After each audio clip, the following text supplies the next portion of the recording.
નમસ્કાર, હું Gautam Raval, K P Patel secondary school ધોરણ 12ના મારા ગુજરાતીના વિદ્યાર્થી ભાઈ બહેનોનું આ ઓનલાઈન વર્ગખંડમાં ફરી એકવાર સ્વાગત કરું છું. મિત્રો, અગાઉના પ્રકરણોના સ્વાધ્યાય કાર્ય વગેરે આપણે પતાવી દીધું હશે. આજે એક નવા ટોપિક સાથે આપની સમક્ષ ઉપસ્થિત છું. મિત્રો, તમે અગાઉના વર્ષોમાં 8, 9, 10, 11 એમાં લોકગીત ભણી ચૂક્યા છો. સરસ મજાના લોકગીત દરેક વર્ષે અભ્યાસક્રમમાં હોય છે. પણ આ લોકગીત એટલે શું? સૌથી પહેલા આપણે એને સમજીએ કે લોકગીત કોને કહેવાય, કે લોકગીત શા માટે. પણ મિત્રો, જોજો તમે, લોકગીત જ્યાં હશે ને ત્યાં એના નીચે કોઈ રચયિતાનું નામ નહીં હોય, કોઈ કવિનું નામ નહીં હોય. એ કાં તો ત્યાં સંકલિત લખ્યું હશે. કારણ સીધી સરળ ભાષામાં કહીએ તો લોકગીત એ કોઈ એક જ વ્યક્તિ દ્વારા લખાતું નથી. લોકગીત એટલે લોક સમૂહ દ્વારા રચાતું ગીત. અને લોક સમૂહ આવા ગીતો કેમ રચના કરે? તો પહેલાના સમયમાં લોકો નાની નાની ખુશીઓને, નાના નાના આનંદના પ્રસંગોને એ સમૂહમાં વહેંચતા હતા. પોતાના દુઃખોને પણ સમૂહમાં વહેંચતા હતા. અને એમાંથી આ લોકગીત ઉત્પન્ન થયા. દરેક પ્રજાએ, દરેક પ્રદેશે, દરેક સંસ્કૃતિમાં અલગ અલગ લોકગીત. પણ એમાં પ્રજાએ બદલાવ થઈ શકે, એમાં સુધારો વધારો થઈ શકે.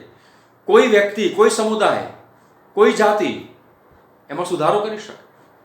પોતાના પ્રદેશ અનુરૂપ એમાં કંઈક પંક્તિઓ જોડી શકે. પોતાના પ્રદેશ અનુરૂપ કેટલીક પંક્તિઓને એમાં દૂર પણ કરી શકે. આ લોકગીત કહેવાય, જેમાં પ્રજાને એમાં સુધારો વધારો કરવાનો હક છે. જ્યારે કોઈ એક વ્યક્તિ દ્વારા ગીત લખાયું હોય, કાવ્ય લખાયું હોય, માની લો કે ઝવેરચંદ મેઘાણી, દયારામ, પ્રેમાનંદ, આમની કોઈ કૃતિ હોય, તો આપણે એમાં સહેજ પણ સુધારો વધારો કરી શકતા નથી. જ્યારે લોકગીતમાં એ લોક સમૂહના આનંદ, ખુશી, દુઃખ, વ્યથા, શોક વગેરેનું વર્ણન હોય છે. એટલે એમાં સમૂહનો પડઘો હોય છે, સમૂહ ભાવના હોય છે. અને એટલે એ લોક સમૂહનું ગીત બને છે. એટલે એને લોકગીત કહેવાય છે. અને આ લોકગીત એક કંઠોપકંઠ જળવાયા છે. વર્ષો પહેલા રચાયેલા લોકગીત આજે પણ ગવાય છે. એટલે આવા લોક સમૂહો દ્વારા જે ગીતોની રચના થઈ એને લોકગીત કહેવાય છે. આવું જ એક સરસ મજાનું લોકગીત તમારા અભ્યાસક્રમમાં છે, ભવના અબોલા. મિત્રો, પિતા પુત્રીના સંબંધોની જ્યારે વાત આવે ત્યારે એ સંબંધો વિશે અઢળક કહેવાયું છે, અઢળક લખાયું છે.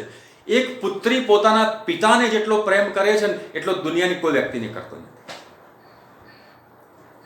દીકરી માટે પ્રથમ હીરો એ પોતાનો પિતા છે. પોતાનો ગાઈડ, ફિલોસોફર, ફ્રેન્ડ એ પિતા છે. અને પિતા માટે પણ સમગ્ર સૃષ્ટિ એટલે પોતાની પુત્રી. અગાઉ પણ મેં કહ્યું હતું કે દીકરી એ પિતાનું હૃદય છે. અને એક પિતા માટે એ પુત્રી એ સર્વસ્વ છે. અને આ બંનેના સંબંધો પણ જુઓ. પિતા પુત્રી જો બેઠા હોય ને તો કલાક, 2 કલાક વાતો કરે જ જાય. ઘણાને એમ લાગે કે આ પિતા પુત્રી શું વાતો કરતા હશે, પણ પિતા પુત્રીની વાતો ખૂટે જ નહીં. જો દીકરી પરણાવેલી હોય ને અને સાસરેથી આવે ને, એક રાત જો રોકાવાની હોય ને, તો પિતા પુત્રી હિંચકે બેઠા હોય કે ઘેર પલંગમાં બેઠા હોય ને તો અડધી રાત વીતી જાય એની વાતો, સુખ દુઃખની વાતો. પણ પુત્રી એક એવી મર્યાદાવાન છે કે પોતાની સાસરીના દુઃખોની, વ્યથાની એ વાત પિતાને ક્યારેય કરતી નથી. હા, કદાચ હવે કોઈ આરો જ નથી, હવે એમાંથી ક્યાંય માર્ગ મળી શકે એમ જ નથી, ત્યારે પોતાના પિતાને પોતાના હૃદયની વાત કરે છે. પણ સાસરીમાં અઢળક જો દુઃખ પડતું હોય ને, તો પણ એ પુત્રી એ પોતાના પિતાને હંમેશા સુખની જ વાત કરે છે.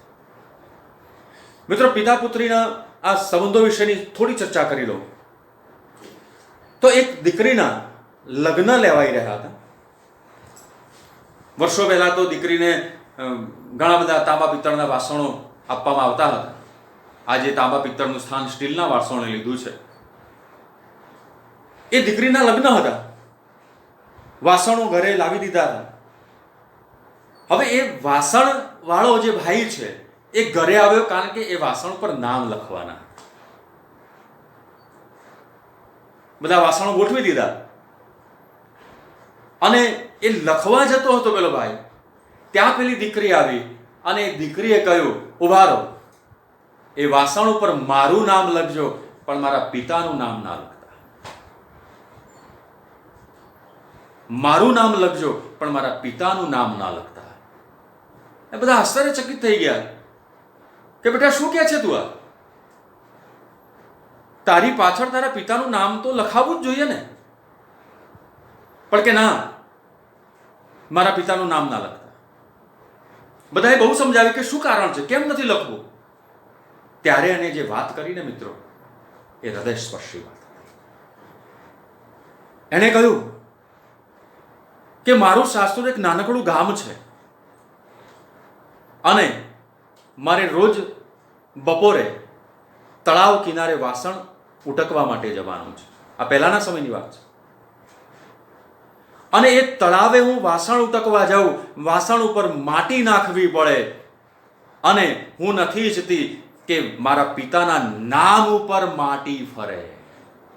મિત્રો વિચારો, એક દીકરી કેવું વિચારે છે કે પિતાના નામ પર પણ ધૂળ ન લાગવી જોઈએ, માટી ન લાગવી જોઈએ. આ છે આ ભારતની દીકરી. આ દીકરીઓ જ્યાં હોય, આવી દીકરીઓ જ્યાં હોય, એ ઘર કેટલું કિલ્લોલમય હોય, આનંદમય હોય. હું તો ત્યાં સુધી કહું કે જે ઘરમાં પાયલનો ઝણકાર ન હોય ને, એ ઘરમાં કિલ્લોલ જ નથી, ખુશીઓ જ નથી, આનંદ જ નથી. એક દીકરી જ ઘરમાં એ પ્રાણ પૂરી શકે છે. એ દીકરી જ ઘરનું વાતાવરણ એ હળવું બનાવી શકે છે. એ દીકરી જ ઘરને આમ ખુશીઓથી ભરી દે છે, આનંદથી ભરી દે છે, ઉલ્લાસથી ભરી દે છે. અને એટલે દીકરી વગરના ઘરની કલ્પના કરી જુઓ. દીકરી જે ઘરમાં ન હોય એ ઘરમાં કિલ્લોલ ન હોય. આ પાયલ નુપુરનો ઝણકાર હોય ને, એ ઘર તો હર્યું ભર્યું હોય.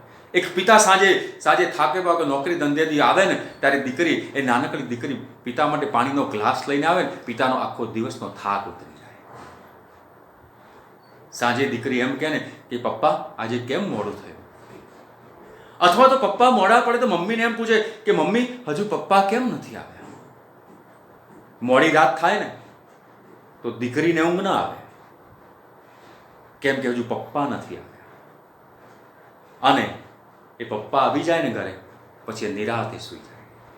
અને પપ્પા પણ આવીને તરત, ભલે ઘરમાં બીજા 2 દીકરા હોય, પણ પપ્પા આવીને પોતાની દીકરીને ટહુકો કરશે, પોતાની દીકરીને બોલાવશે. આ પિતા પુત્રીનો પ્રેમ છે, પિતા પુત્રીના આ સંબંધો છે. અને એવા સંબંધો વિશે ઘણું બધું લખાયું, ઘણું બધું વંચાયું, ઘણું બધું ગવાયું. આ લોકગીતોમાં પિતા પુત્રીના સંબંધો આધારિત ઘણા લોકગીત લખાયા છે. ઘણી બધી વાતો લોકગીતમાં પિતા પુત્રીના સંબંધોની કહી છે. અને જો એ દીકરીને દાદા હોય ને, તો દાદા તો વડલો છે, ઘરનો મોભ છે દાદા. તો એ દીકરી એ દાદાને ઉલ્લેખીને કે, ક્યાંક પોતાના મનની વાત પિતાને ન કે, માતાને ન કે, અને જો દાદા જીવિત હોય ને તો દાદાને કે.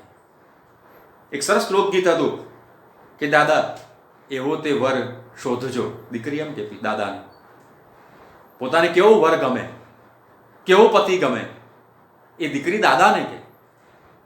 તો આ દાદા અને પૌત્રીના સંબંધો, પિતા અને પુત્રીના સંબંધો, એનો ઇતિહાસ એ ભારતમાં અનોખો છે, અદ્ભુત છે.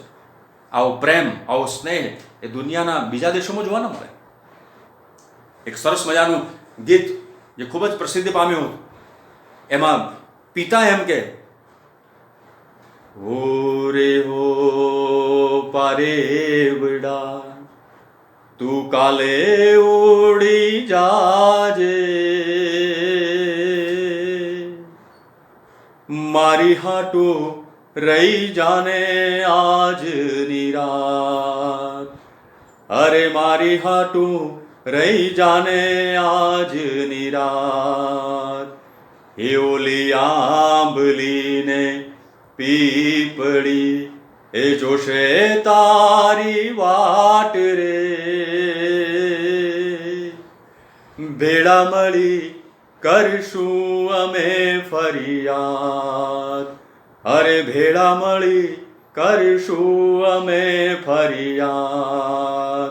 એ મારી લાડકી તને ઘણી ઘણી ખમ્મા, એ મારી દીકરી તને ઘણી ઘણી ખમ્મા, એ ખમ્મા ઘણી રે ખમ્મા ઘણી, મારી લાડકડી તને ઘણી ખમ્મા, ઓ રે ઓ મારી લાડકી. આ કેવો ભાવ છે એક પિતાનો, એક પિતાના હૃદયમાંથી નીકળતા શબ્દો છે, પિતાના આત્મામાંથી નીકળતા શબ્દો છે. અને દીકરી માટે એ પિતાની અઢળક શુભકામનાઓ, અઢળક આશીર્વાદ એ દીકરી માટે હોય. પણ દીકરી પણ મિત્રો જુઓ, જ્યારે પરણીને સાસરે જાય ને, દીકરી પરણીને સાસરે જાય ને ત્યારે પેલા થાપા મારવાનો રિવાજ છે, કંકુ થાપા, અને પછી ચોખા ઉછાળે છે. ત્યારે દીકરીના મનમાં એક જ ભાવ હોય છે કે મારા પિતાના ઘરમાં, મારા ભાઈના ઘરમાં ક્યારે સંપત્તિ ના ખૂટે. મિત્રો વિચાર કરો, આ દીકરી બીજાના ઘરમાં જાય છે લક્ષ્મી બનીને, પણ પોતાના પિતાના ઘરમાં ક્યારે લક્ષ્મી ન ખૂટે એ ભાવ કદાચ એ કંકુ થાપા પાછળ છે, એ ભાવ કદાચ પેલા ચોખા ઉછાળવા પાછળ છે. અને આવી દીકરી જ્યારે પરણીને સાસરે જાય અને સાસરીમાં એને કોઈ પણ તકલીફ પડે તો મા બાપ એક જ શબ્દ કહેતા હોય છે કે દીકરી, હવે તારી સાસરી એ જ તારું ઘર છે, સુખ પડે કે દુઃખ પડે એ તારે જ વેઠવાનું છે. હવે અમારું ઘર એ તારા માટે માત્ર મહેમાન ગતિ માટેનું છે. દીકરી પારકી થાપણ કહેવાય. અને એ પારકી થાપણ એ જ્યારે પરણીને સાસરે જાય ત્યારે એક ખૂણામાં ઉભેલો પિતા વિદાય સમયે જે રડતો હોય, કલ્પાંત કરતો હોય, એના અશ્રુને એના સિવાય બીજું કોઈ ન સમજી શકે. મિત્રો, આ ભારત દેશનો આ કરુણ પ્રસંગ, ભારત દેશમાં જો કોઈ કરુણ પ્રસંગ હોય તો કન્યા વિદાયનો જ. અજાણ્યો માણસ જો પસાર થતો હોય ને, કન્યા વિદાય થતી હોય અને અજાણ્યો માણસ ત્યાંથી પસાર થઈ રહ્યો હોય તો એની આંખમાં પણ આંસુ આવી જાય.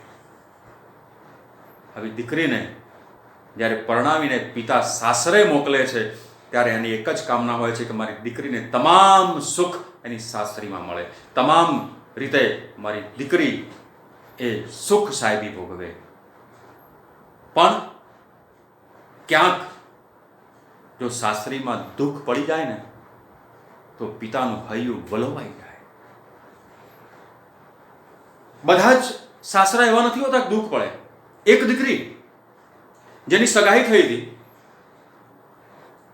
એના પિતા ડાયાબિટીસ, એને ભરપૂર ડાયાબિટીસ, આ દીકરીની સગાઈ થઈ છે અને એની સાસરીવાળાએ કહ્યું કે બેટા તારા પિતાજીને તો મોકલ, અમારી મહેમાનગતિ કરવા એકાદ દિવસ મોકલ. ત્યારે દીકરીએ કહ્યું કે પિતાજી જાઓ ને, મારી સાસરીમાં જઈ આવો ને, બધા તમને બોલાવે છે તો જઈ આવો તમે.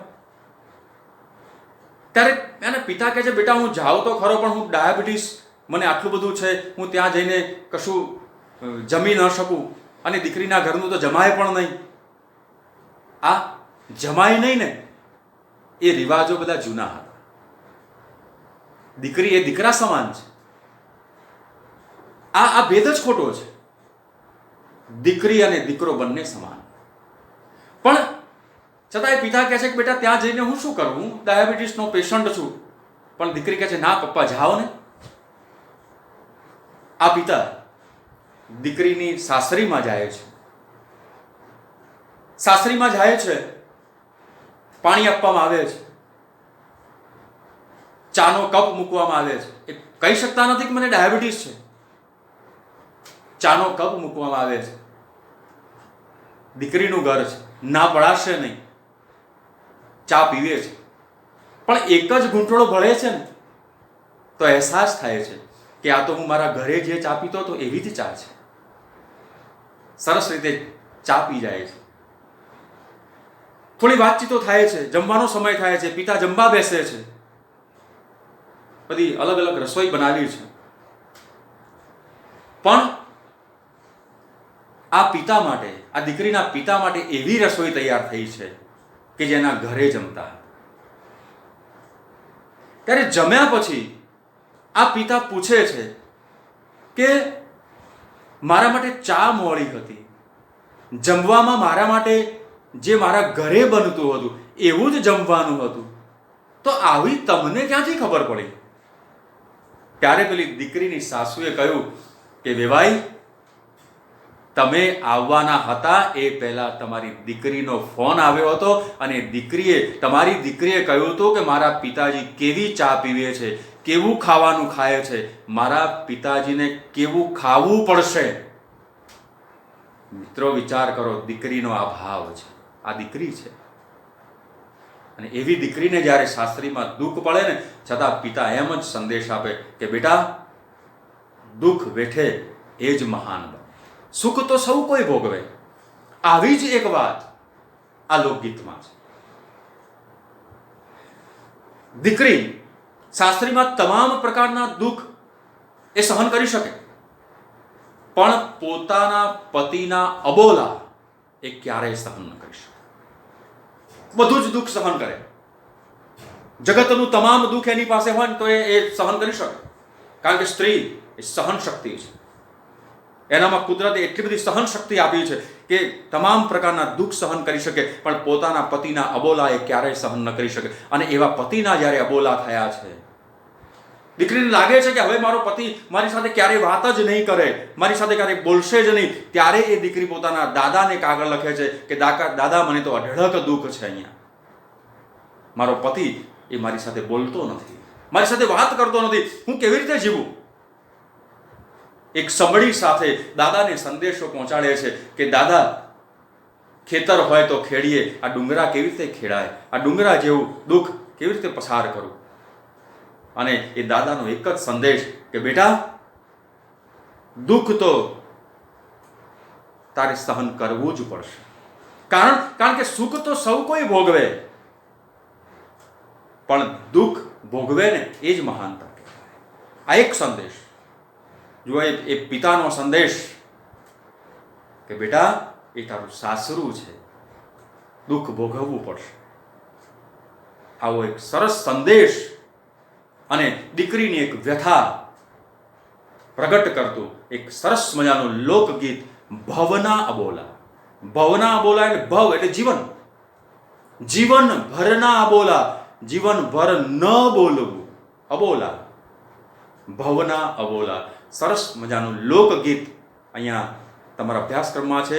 જૂના અભ્યાસક્રમમાં પણ સરસ મજાના લોકગીતો હતા અને એ લોકગીતો તમે 11, 10 અને 9માં ભણીને આવ્યા છો. સરસ મજાના લોકગીત. આવું એક સરસ લોકગીત જેની આપણે એક એક પંક્તિની ચર્ચા કરવા જઈ રહ્યા છીએ. મિત્રો ખૂબ જ ધ્યાન રાખજો. મેં તો ડુંગર કોરીને ઘર કર્યા. કોરવું એટલે કોતરવું. આ દીકરી કહે છે કે મારી સાસરીમાં જ્યારે હું જઈ ત્યારે મેં અથાગ પરિશ્રમ કર્યો છે. ડુંગરને કોતરીને મેં મારું ઘર બનાવ્યું છે. ઘર કર્યા એટલે કાયમી વસવાટ કરવો. ઘર કરવું એટલે કાયમી વસવાટ કરવો. આ એક રૂઢિપ્રયોગ પણ છે. એટલે મેં ડુંગર કોરીને ખૂબ જ મહેનત કરીને મારું કાયમી વસવાટ માટેનું ઘર બનાવ્યું છે. પછી આગળ કહે છે મેં તો કાચના કર્યા કમાડ. અને મારા ઘરને મેં કાચના કમાડ કર્યા છે, દરવાજા લગાવ્યા છે. પણ અહીંયા એક એવો ઉદ્દેશ છે. કાચના કમાડ માટે એક એવો અર્થ નીકળે કે મારા પતિ સાથેની મારી પરિસ્થિતિ એ કાચ જેવી નાજુક છે, એટલે કાચના કર્યા કમાડ. મેં તો કાચના કમાડ કર્યા. મોરી સહિયરું અબોલા ભવનારિયા. સહિયરું એટલે સહિયરો પોતાની સખીને ઉદ્દેશીને કહે છે કે મેં આટલી બધી મહેનત કરી, મારું કાયમી ઘર બનાવ્યું, કાચના કમાડ કર્યા, પણ હે મારી સખીઓ, મારા અબોલા તો ભવનારિયા. ભવના એટલે જીવનભરના અબોલા રહ્યા. મારો પતિ મારી સાથે વાત કરતો નથી, મારો પતિ મને બોલાવતો નથી. મેં આટલું બધું કર્યું છતાં અબોલા તો ભવના રહ્યા. રિયા એટલે રહ્યા. મેં તો અગર ચંદનના ચૂલા કર્યા. પહેલાના સમયમાં ચૂલા ઉપર રસોઈ થતી હતી. અત્યારે હાલ લોકો ઈંટો મૂકીને આમ ચૂલો કરે, પણ પહેલા તો લીંપણ દ્વારા, છાણ દ્વારા એ સરસ મજાનો ચૂલો કરવામાં આવતો હતો. અને એ ચૂલામાં શું કર્યું? મેં તો અગર ચંદનના ચૂલા કર્યા. અગર સુગંધીદાર લાકડું છે, અગર, અને ચંદન એ પણ સુગંધીદાર. મેં ચૂલામાં આવા સુગંધીદાર લાકડા મૂક્યા. મેં તો ટોપરડે ભર્યા ઓબાળ. ઓબાળ એટલે બળતણ. ઓબાળ એટલે બળતણ. મેં તો ટોપરડ એટલે ટોપરું, નારિયેળની કાચલીઓ. મેં તો એમાં બળતણ તરીકે ટોપરાની કાચલીઓ મૂકી. મેં તો દૂધના આધણ મેલિયા. આધણ મૂકવું એટલે કંઈક રાંધવા માટે પાણી ગરમ ઉકાળવામાં આવે ને એને આધણ કહેવાય. પણ આને ભાત રાંધવા માટે ખાસ આધણ મૂકવામાં આવે. પાણી ઉકળે પછી એમાં ચોખા નાખવામાં એટલે ભાત તૈયાર થઈ જાય. પણ આને તો દૂધના આધણ મૂક્યા. આ કેમ બધું કર્યું? આને પોતાના પતિને પ્રસન્ન કરવા માટે, પોતાના પતિની પ્રસન્નતા મેળવવા માટે આ બધું કરી છૂટી છે. એટલે કહે છે મેં તો દૂધના આધણ મૂક્યા અને મેં તો ચોખલા ઓઢ્યા શેર. ચોખલા એટલે ચોખા. મેં તો દૂધનું આધણ મૂક્યું અને એમાં ચોખા ઓઢ્યા. મેં ઓઢ્યા એટલે ઓરવું. શેર એટલે 450 ગ્રામનું માપ, જૂનું માપ છે શેર. 450 ગ્રામ એટલે શેર થાય. મેં દૂધના આધણ મૂક્યા અને એમાં ચોખા એમાં ઓર્યા છે, અને છતાં પતિનો પ્રેમ ન માપી શકી, પતિના અબોલા દૂર ન કરી શકી. ત્યારે હવે એને એમ થાય છે કે મારે મારા દાદાને મારા પિયરમાં મારે જાણ કરવી પડશે. અને એ જ સમયે એક અધ્ધર સમળી સમ કરતો અવાજ થાય સમળીનો. અધ્ધર એટલે ઊંચે આકાશમાં એક સમળી એ સમ કરતી ઉડી રહી છે. બેની મારો સંદેશો લઈ જા. જો આ દીકરી એ સંભળીને કહે છે, હે સંભળી, હે બેની, મારો એક સંદેશો લઈ જાને, વિનંતી કરે છે. એને આકાશમાં સંભળી ઉડી રહી છે. એ સંભળીને કહે છે, હે બેની, મારો એક સંદેશો તું લઈ જાને. મારા દાદાની ડેલીએ જઈને કહેજે. મેં કહ્યું ને, દાદા એટલે વડલો, ઘરનો મોભ. હે સંભળી, હે બહેની, મારો એક સંદેશો લઈ જા અને મારા દાદાની ડેલીએ જઈને કહેજે. પહેલા તો ડેલી બંધ મકાન હતા. આમ મોટો વરંડો હોય અને ખડકી બંધ મકાન, એને ડેલી કહેવાય. તો મારા દાદાની ડેલીએ જઈને એક સંદેશો તું કહેજે. શું સંદેશો છે? તમારી દીકરીને પડ્યા છે દુઃખ. પડ્યા એટલે પડ્યા છે. હે બેની સંભળી, મારા દાદાની ડેલીએ જઈને કહેજે, તમારી દીકરીને અઢળક દુઃખ પડ્યા છે.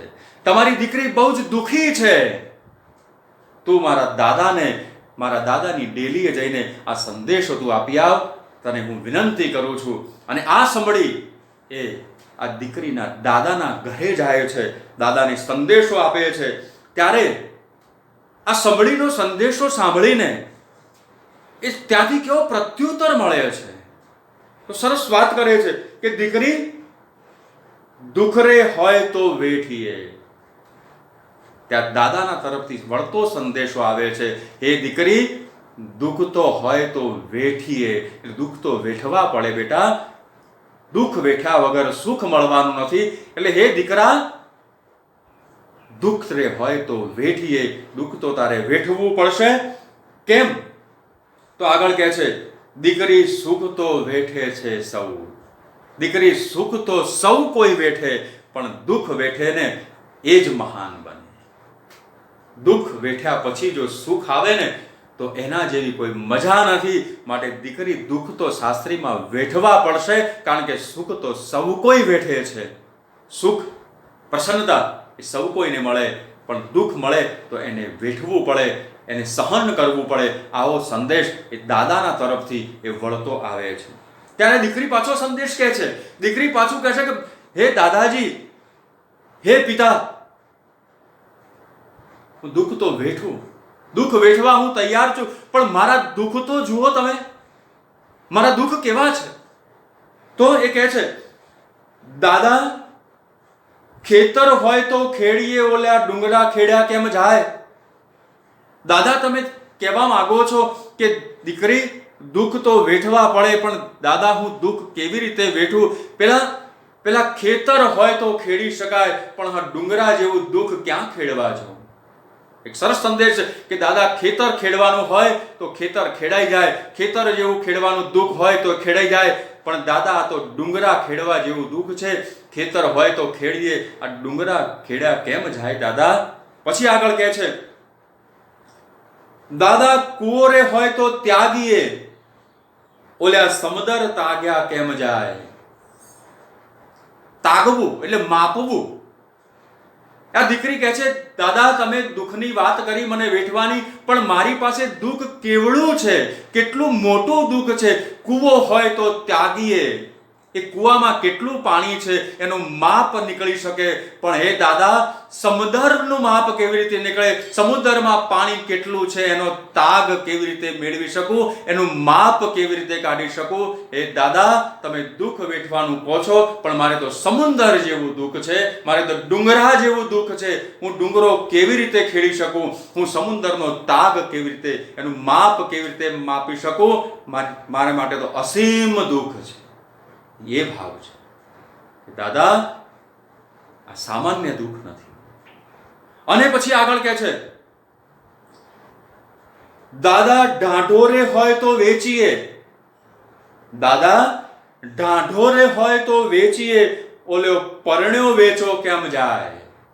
ઢાઢો એટલે બળદ. એ દાદા, આ દુઃખને દૂર કરવા માટે જો ઢાઢો હોય, બળદ હોય તો એમ થાય કે વેચી નાખું અને એ દુઃખથી છુટકારો મેળવી લઉં, પણ મારો પરણ્યો, મારો પતિ, એને કેવી રીતે વેચવા જાઉં, એને કેમ કરીને વેચું હું.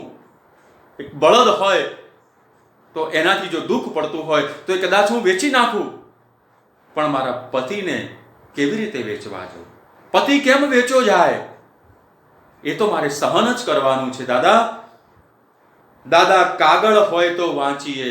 દાદા, કાગળ હોય ને તો વાંચી નાખીએ, પણ ઓલા કર્મ વાંચ્યા કેમ જાય. કર્મ એટલે નસીબ. દાદા, કાગળ હોય તો વાંચી નાખું અને વાંચીને એને નાખી દઉં, એને મૂકી દઉં, પણ કર્મ કેવી રીતે વાંચવા જાઉં. મારા કર્મમાં શું છે, મારા નસીબમાં શું છે, એ હું કેવી રીતે વાંચવા જાઉં. દાદા, તમે દુઃખ વેઠવાનું કહો છો, દુઃખ સહન કરવાનું કહો છો, પણ મારે તો અમાપ દુઃખ છે, અસીમ દુઃખ છે, અને દુઃખ હું વેઠી શકું એમ નથી. એટલે તો મેં તમને કાગળ લખ્યો છે, મેં તમને સંદેશ ભેજવ્યો છે. કદાચ એ ભાવ આ દીકરીનો છે, પણ એ મા બાપ તરીકે એમ જ કે બેટા, શાસ્ત્રીમાં તો દુઃખ પણ પડે તો વેઠવું પડે, અને સુખ આવે ને તો સુખને પચાવતા શીખવું પડે. આ જ મા બાપનો સંદેશ હોય છે. દીકરી જ્યારે સાસરે વળાવવાની થાય ને ત્યારે મા બાપ એમ જ કે બેટા, ગમે એટલા દુઃખ પડે ને તો હસતા મોઢે સ્વીકારજે, અને દુઃખ વેઠીને પણ પ્રસન્નતાથી રહેજે, અને એ બધાને પોતાના કરજે. દીકરી એ ધન્ય છે દીકરીને કે પારકાને પોતાના કરે છે, ધન્ય છે એ જનેતાને, ધન્ય છે બાપને કે દીકરીને ઉત્તમ સંસ્કાર આપીને વર્ષો પોતાની પાસે રાખીને એક પારકા હાથોમાં એને સોંપી દે છે. અને દીકરી 25-25 વર્ષ કે 20-20 વર્ષ પોતાની સ્વતંત્રતામાં પોતાના પિયરમાં વિતાવ્યા છે, એ સ્વતંત્રતાને હવે એ બાજુએ મૂકી દે એક પારકા ઘરમાં અનેક લોકોની વચ્ચે એ સંઘર્ષ કરીને પણ પ્રસન્નતાથી રહે છે. આ છે દીકરી, આ છે ભારતની દીકરી. મિત્રો, એક સરસ મજાનું આ લોકગીત, અને એ લોકગીત તમે સંપૂર્ણ વાંચી જજો. લોકગીતના ઉપર અહીંયા જે આપેલું છે પ્રસ્તાવનામાં એ પણ વાંચી લેવાનું. લોકગીત વાંચ્યા પછી એક એક માર્ક્સના જે પ્રશ્નો છે એ પ્રશ્નો જોઈને એના ઉત્તર શોધવાનો પ્રયત્ન કરવાનો. સવિસ્તર હોય તો એ ઉત્તર પણ જાતે જ લખવાનો પ્રયત્ન કરવાનો. ભાષા અભિવ્યક્તિમાં જે કંઈ આપ્યું છે એ વાંચી જવાનું. આપણે હવે ફરીથી એક નવા ટોપિક સાથે ફરીવાર મળશું. ત્યાં સુધી તમે બધાને ખૂબ ખૂબ શુભકામના. ધન્યવાદ.